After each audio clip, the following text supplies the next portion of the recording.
இயேசு கிறிஸ்துவில் மிகவும் பிரியமான சகோதர சகோதரிகளே, உங்கள் அனைவருக்கும் உயிர்த்த ஆண்டவரின் உயிர்ப்பு பெருவிழா நல்வாழ்த்துக்களை கூறிக்கொள்வதில் மிகுந்த மகிழ்ச்சி அடைகிறேன். இங்கே உயிர்த்த ஆண்டவருடைய சுரூபம் வனவிலங்குகளோடு இருக்கிறது என்று ஆச்சரியப்படாதீர்கள். இந்த ஆண்டு திருத்தந்தை அவர்கள் புனித அசிசியின் 800வது ஆண்டை முன்னிட்டு இந்த ஆண்டை அமைதியின் ஆண்டாக அறிவித்திருக்கின்றார்.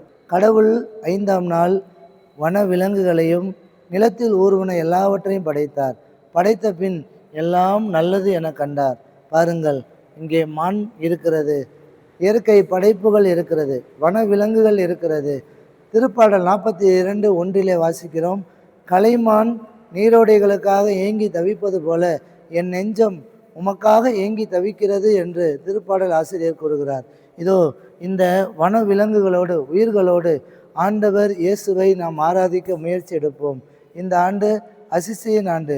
அசிசியார் இயற்கையின் பாதுகாவலராக இருக்கிறார். இயற்கையோடு இணைந்து நாம் ஆண்டவரை ஆராதிப்போம்.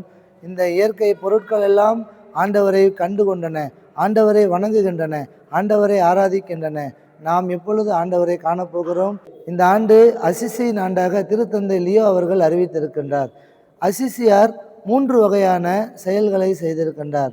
வறுமை, அமைதி, ஆன்மீக புதுப்பித்தல். அமைதி, வறுமை, ஆன்மீக புதுப்பித்தல். Peace, poverty and spiritual renewal. ஆக இந்த 3ஐயும் இந்த ஆண்டு அடிப்படையாக கொண்டிருக்கிறது.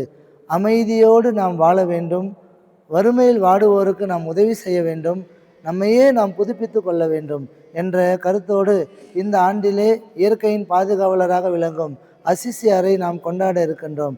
எனவே அமைதியோடு எல்லா மக்களும் அமைதியோடு வாழ நாம் எல்லோரும் ஜெபிப்போம்.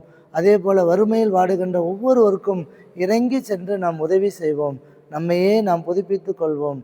இன்வர்டு ஜேர்னி, ஸ்பிரிச்சுவல் ரினியூவல் என்று நமக்குள் நாம் பயணிப்போம்.